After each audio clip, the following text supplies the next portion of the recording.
Hello, everyone. I'm Carson Courier. Thank you for joining us for this 13 Plus FastCast. And I'm Mary Coleman. We want to begin with a live look out to the University of Arizona campus right now, where students are holding a walkout for Palestine events. UA walkout! UA walkout! It's gonna happen! Woo! So I want you guys to get ready because we're here. We're fighting for the liberation of Palestine and the end of the bombardment in Gaza, end of the occupation. Staff was told to follow the normal attendance guidelines for students choosing to skip out on class. UAPD and the Office of Public Safety are aware and quote prepared for. Are y'all ready? I hope so. I hope so. If you guys are here, you guys are in the right side of history. You guys are fighting for something, for a righteous cause. You're fighting for justice and peace. We all here, we want peace. But we know history has taught us that that's something you need to fight for. He talked about how they're preparing, and there can't be no peace. The publicity they're getting is really impacting the team. Listen. You know, as you're game planning, you have to make a decision on how you want to attack each opponent differently. One of the things that when I got hired here, I came from New England. And the biggest thing in New England over the 22 years that Coach Belichick's been the head coach is we were a game plan specific team. So each week you're going to determine what is it going to take to beat that opponent regardless of what you did the week prior. Throughout these tougher times through Arizona football, you know, in the recent past, I would say that there was not many conversations about Arizona football. And now when you're being talked about and you're becoming relevant, that helps your recruiting. That helps, you know, your opportunities for more for your kids. Maybe there's some more NIL opportunities. The more you're talked about, the more wins you have, the more the fan base are willing to support our kids. The more money that goes into a collective, the more multimedia rights or some more marketing opportunities our kids might have. So everything that we can do to help our kids is happening, and then winning, as I've told them for 3 years, is what really helps, you know, and that's the truth.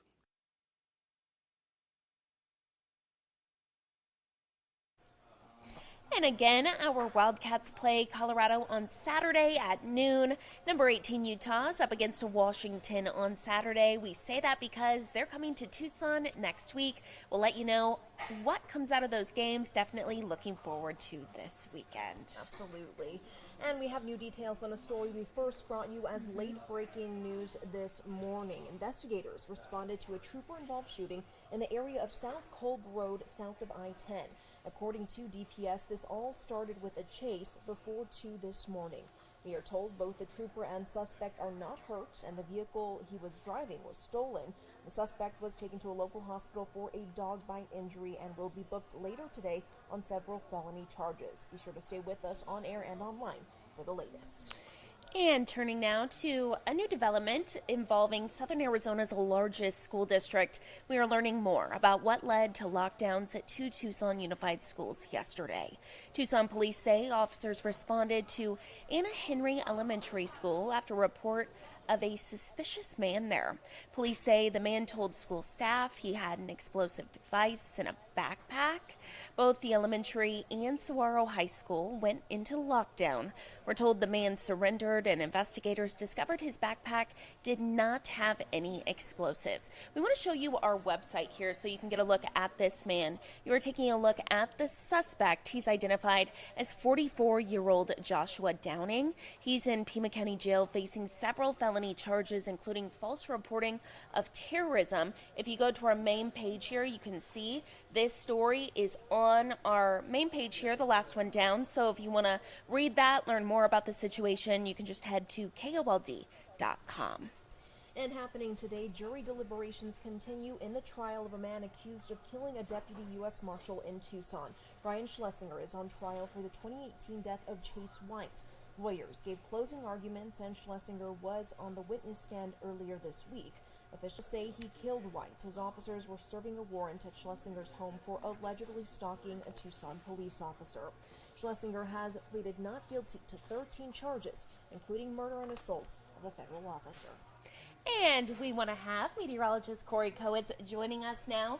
Corey, this is really the weather we've all been waiting for, Goodness, right? here. Finally. So nice. Right? I know, and we really need it because, I mean, a few days ago, it didn't feel like this Fall. time of the year. It was 90 degrees, mid-90s one day. I mean, let's just take a look at the temperatures that we had over the last few days. I mean, we're going Saturday to Tuesday, so excluding yesterday, all of these days were at least 90 degrees. All of these days were at least 10 degrees above average. Saturday was 1 degree short of the record.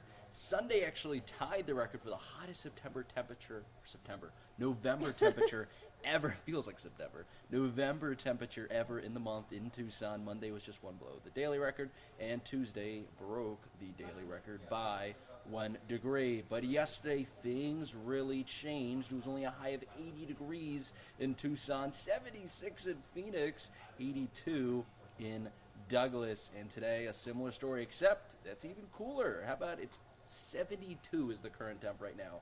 And this is about the peak heating of the day, so we really only expect temperatures to maybe increase by a degree or two from here. So low to mid 70s is what you're looking at in the Tucson area, 76 in Phoenix. Below 70s for areas to our east like Sierra Vista, Wilcox, and Safford. So yeah, I mean, throughout the day you might need that second layer through the entirety. If we go hour by hour, sticking in the low to mid 70s in the Tucson area. Throughout the remainder of the night, remaining clear with temperatures dipping to around 68 by dinner time, 6 o'clock, and then 9 o'clock it should be at around the 60-degree marker. So Sunday, right? 94. That was tied for the hottest November temperature ever, and it was 14 above average. And so far, our forecast is 74, even though maybe even a degree cooler than that. So if the high ends up being 74 today, that would be a 20-degree cool down in a matter of just 4 days.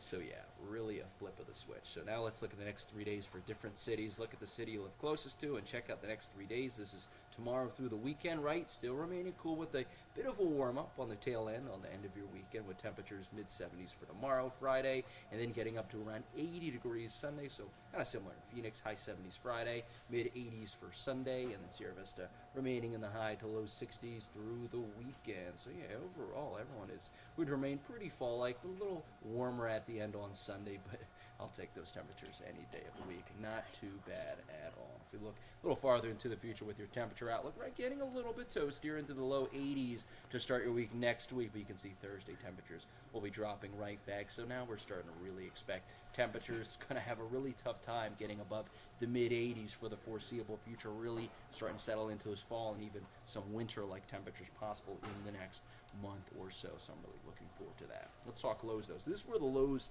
this morning. I know, Carson, you're a morning person, so you're off.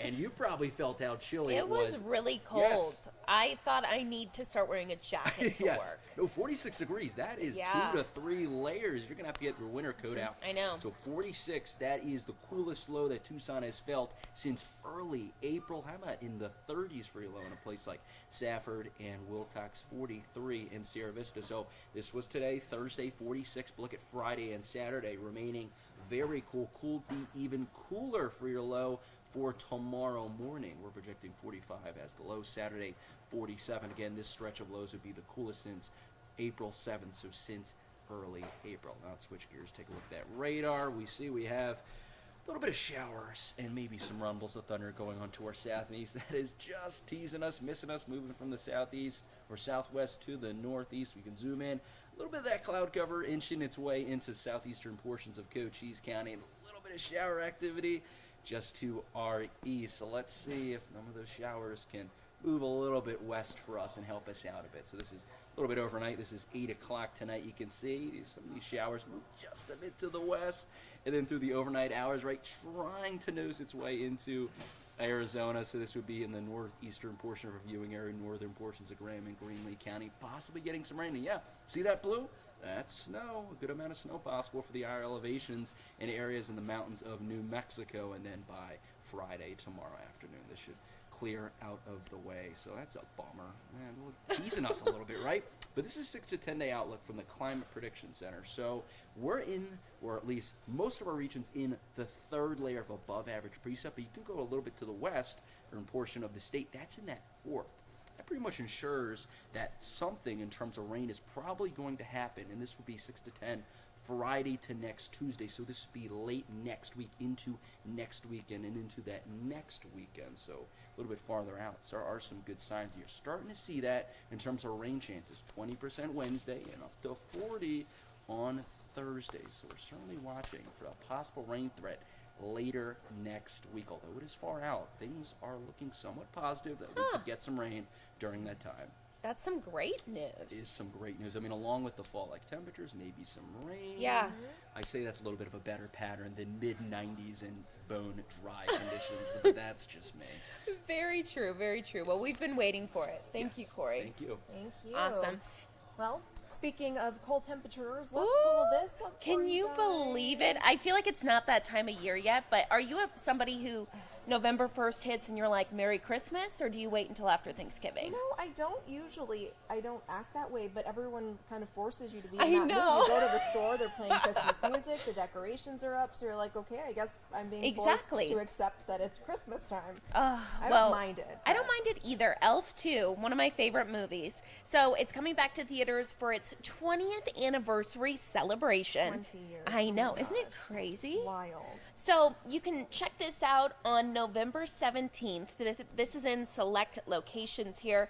And so, yeah, go and check it out. Why not? See it on the big Absolutely. screen again.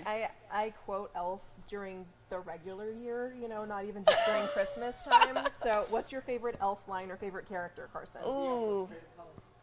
Oh. What? What was that? Oh, what's your favorite Yep, color? Buddy That's the a good Elf. one. What's your favorite color? I also like, when does he talk about putting the maple syrup onto the... On everything? Yeah. Yeah, when he's having dinner with the kids and all of that. Oh, yeah, for sure. Yeah. Well, mine is a little unpopular, but it's, Okay. bye, buddy. Hope you find your dad. That's my favorite When Mary Elf Coleman line. uses an accent, it's like my favorite thing in the whole The entire little way world. a narwhal comes I out of know. the water. It's Oh, the best it's thing the ever. best. It's All right. the best. Well- Well, we'll leave you with that. Sorry, guys. They're probably like, all right, you Oh, guys need some too help. good. Well, if we want to take a live look outside on this Thursday afternoon, as Corey just mentioned, a beautiful day out there if you want to get out and enjoy it. But yeah, thank you all so much for watching this 13 Plus FastCast. Tune in at 7:30 for more news and weather.